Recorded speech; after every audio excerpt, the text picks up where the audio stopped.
ರಾಮಗಿರಿ ಮಹಾರಾಜ ವಿರುದ್ಧ ಕ್ರಮಕ್ಕೆ ಆಗ್ರಹಿಸಿ ದಾಂಡೇಲಿ ಮುಸ್ಲಿಮ್ಸ್ ಯುನೈಟೆಡ್ ಕಮಿಟಿ ನೇತೃತ್ವದಲ್ಲಿ ದಾಂಡೇಲಿ ನಗರದ ತಹಶೀಲ್ದಾರ್ ಮೂಲಕ ರಾಷ್ಟ್ರಪತಿಗಳಿಗೆ ಮನವಿ ಸಲ್ಲಿಕೆ.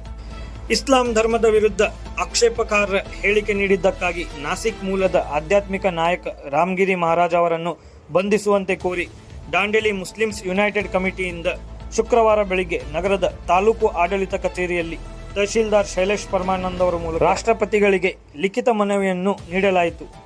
ಈ ಸಂದರ್ಭದಲ್ಲಿ ಮಾತನಾಡಿದ ದಾಂಡೇಲಿ ಮುಸ್ಲಿಮ್ಸ್ ಯುನೈಟೆಡ್ ಕಮಿಟಿಯ ಅಧ್ಯಕ್ಷ ಯಾಸರ್ ಶೇಖ್ ಹಾಗೂ ಕಾರ್ಯದರ್ಶಿ ಜಾಫರ್ ಮಶನ್ಕಟ್ಟಿ ಅವರು, ರಾಮಗಿರಿ ಮಹಾರಾಜ್ ಅವರು ಪ್ರವಾದಿ ಮೊಹಮ್ಮದ್ ಮತ್ತು ಇಸ್ಲಾಂ ಧರ್ಮದ ವಿರುದ್ಧ ಪ್ರಚೋದನಾಕಾರಿಕ ಮತ್ತು ಅತ್ಯಂತ ಆಕ್ಷೇಪಕಾರ್ಹ ಹೇಳಿಕೆ ತೀವ್ರ ಖಂಡನೀಯ. ಮಹಾರಾಜರ ಭಾಷಣದಲ್ಲಿ ಪ್ರವಾದಿಯವರ ಬಗ್ಗೆ ಅವಹೇಳನಕಾರಿ ಮಾತನಾಡಿದ ವಿಡಿಯೋ ಈಗ ಸಾಮಾಜಿಕ ಜಾಲತಾಣಗಳಲ್ಲಿ ವೈರಲ್ ಆಗಿದ್ದು ವ್ಯಾಪಕ ಆಕ್ರೋಶ ವ್ಯಕ್ತವಾಗಿದೆ. ಮುಸ್ಲಿಮರ ಧಾರ್ಮಿಕ ಭಾವನೆಗಳಿಗೆ ಧಕ್ಕೆ ತಂದಿದೆ. ಮಹಾರಾಜರ ವಿರುದ್ಧ ಕ್ರಮ ಕೈಗೊಳ್ಳಬೇಕೆಂದು ಒತ್ತಾಯಿಸಿದರು. ಈ ಸಂದರ್ಭದಲ್ಲಿ ದಾಂಡೇಲಿ ಯುನೈಟೆಡ್ ಮುಸ್ಲಿಂ ಕಮಿಟಿಯ ನಿಜಾಮ್ ಶೇಖ್, ಇಮ್ರಾನ್ ಶೇಖ್, ರಿಯಾಜ್, ಶೌಕತ್ ದುಕಾನ್ದಾರ್, ನಗರಸಭಾ ಸದಸ್ಯ ಮಜೀದ್ ಸಣದಿ, ಡಾಕ್ಟರ್ ವಾಸಿಕ್, ಜಿಲಾನಿ ಶೇಖ್, ಮೂನ್ ಶೇಖ್, ಇಬ್ರಾಹಿಂ ಕಾಕರ್, ಅಜರ್ ದೇಸೂರ್ ಹಾಗೂ ಮುಸ್ಲಿಂ ಧರ್ಮ ಬಾಂಧವರು ಇನ್ನಿತರರು ಉಪಸ್ಥಿತರಿದ್ದರು.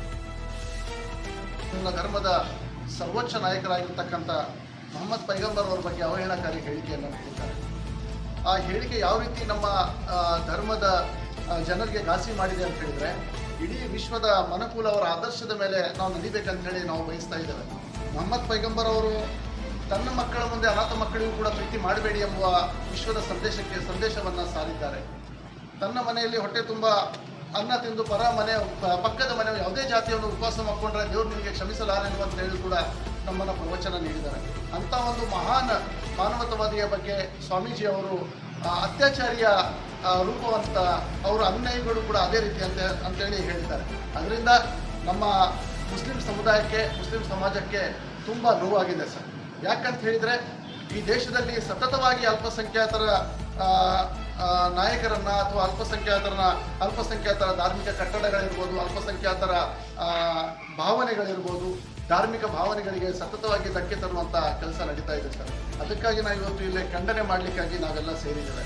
ನಾವು ನಿಮ್ಮ ಹತ್ರ ಮನವಿ ಮಾಡೋದು ಒಂದೇ, ಈ ನೆಲದ ಕಾನೂನು ನಮಗೂ ಒಂದಿದೆ. ಇನ್ನು ಮುಸಲ್ಮಾನರಿಗೂ ಒಂದೇ ಕಾನೂನು, ಹಿಂದೂಗಳಿಗೂ ಒಂದೇ ಕಾನೂನು, ಕ್ರೈಸ್ತರಿಗೂ ಒಂದೇ ಕಾನೂನು, ಸಾಮಾನ್ಯ ಪ್ರಜೆಗೂ ಪ್ರಧಾನಮಂತ್ರಿಗೂ ಒಂದೇ ಕಾನೂನು, ಈ ನೆಲದ ಕಾನೂನು ಇದೆ ಸರ್. ಹಾಗಾಗಿ ನಾವೆಲ್ಲರೂ ಈ ನೆಲದಲ್ಲಿ ಶಾಂತಿಯುತವಾಗಿ ಬದುಕಬೇಕಾದ್ರೆ, ಪ್ರೀತಿಯಿಂದ ಬದುಕಬೇಕಾದ್ರೆ ಇಂಥ ಧಾರ್ಮಿಕ ವ್ಯಕ್ತಿಗಳು ಮಧ್ಯಪ್ರವೇಶಿಸಿ ಒಂದು ಧರ್ಮದ ಬಗ್ಗೆ ಅವೇಳವಾಗಿ ಹೇಳಿಕೆಯನ್ನು ನೀಡ್ತಾರೆ. ಹಿಂದೂ ಧರ್ಮದ ಶ್ಲೋಕವೇ ಹೇಳ್ತದೆ, ಸರ್ವೇ ಜನ ಸುಖಿನೋ ಭವಂತು ಅಂತೇಳಿ.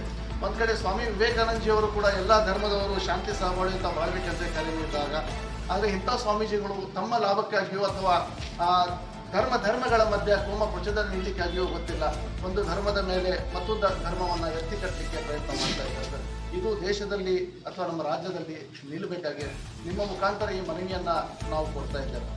ಮತ್ತೊಂದು ವಿಷಯ ಏನಂತ ಹೇಳಿದರೆ ಸರ್, ಇಡೀ ವಿಶ್ವದ ಮನಕುಲಕ್ಕೆ ಮಾದರಿಯಾಗಿರ್ತಕ್ಕಂಥ ಮೊಹಮ್ಮದ್ ಪೈಗಂಬರ್ ಅವ್ರ ಬಗ್ಗೆ ಏನು ಅವಹೇಳನಕಾರಿಗೆ ಹೇಳಿಕೆಯನ್ನು ನೀಡಿದ್ದಾರೆ ಸ್ವಾಮೀಜಿ, ಅವರಿಗೆ ಶಿಕ್ಷೆ ಆಗಬೇಕು, ಅವರಿಗೆ ಈ ನೆಲದ ಕಾನೂನಿನಂತೆ ಕಠಿಣ ಶಿಕ್ಷೆ ಆಗಬೇಕಂತೇಳಿ ಕೂಡ ಈ ಮುಖಾಂತರ ನಾವು ಒತ್ತಾಯಿಸ್ತೇವೆ. ಹಾಗಾಗಿ ನಾವಿಲ್ಲಿ ಎಲ್ಲರೂ ಸೇರಿದ್ದೇವೆ.